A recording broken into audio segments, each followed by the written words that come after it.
বাংলাদেশে কালো টাকা সাদা করার সুযোগ প্রথম দেয়া হয় ১৯৭৫ সালে সামরিক আইনের অধীনে। এরপর বিভিন্ন সরকার নানা সময়ে এ সুবিধা অব্যাহত রাখে।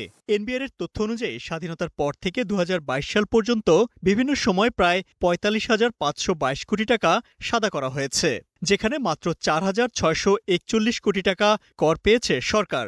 এর মধ্যে ২০২০-২১ অর্থবছরে রেকর্ড ২০,৬০০ কোটি টাকা সাদা করা হয়েছে, যেখানে এনবিআর ২,০৬৪ কোটি টাকা কর পায়।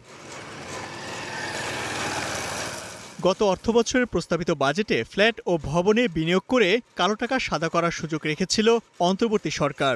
তবে সমালোচনার মুখে পরবর্তীতে সে সুযোগ বাতিল করা হয়।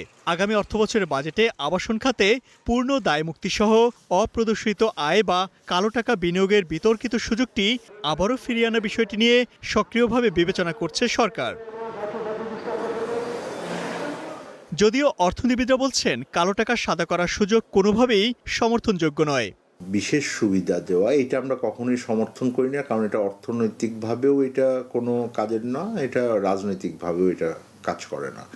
আমাদের মনে রাখা উচিত যে বিএনপি সহ বিরোধী দলেও যারা আছেন তারা সবাই কিন্তু এই ধরনের কোনো আর ফ্যাসিলিটি দিবেন না, এই প্রতিশ্রুতিটাও ওনারা কিন্তু দিয়েছিলেন।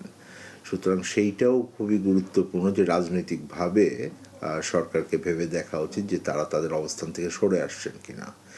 কালো টাকা সাদা করার এই প্রক্রিয়ায় পূর্ণ দায়মুক্তির বিষয়টি নিয়ে উদ্বেগ প্রকাশ করেছেন এই গবেষক। কারো অর্থ যদি এরকম হয় যে উনি অবৈধ পথে এটাকে অর্জন করেছেন, সেইখান থেকে আয় হয়েছে, তাহলে এইটাকে নিঃসন্দেহে অন্য যে কেউ এটা বিচারের ভিতরে আনতে পারবেন। ৩০% হলেও আপনি সরকারকে দিবেন আর কেউ এটা প্রশ্ন তুলতে পারবে না, এইটা আমি মনে করি না যে আইনগতভাবে বা নৈতিকভাবে এটা গ্রহণযোগ্য। অতীতে বিভিন্ন সময়ে ১০ থেকে ২৫% পর্যন্ত কর দিয়ে অপ্রদর্শিত অর্থ বা কালো টাকা ফ্ল্যাট, প্লট বা জমিতে বিনিয়োগের সুযোগ দেয় বিভিন্ন সরকার। Imtiaz Ahmed, Star News, Dhaka.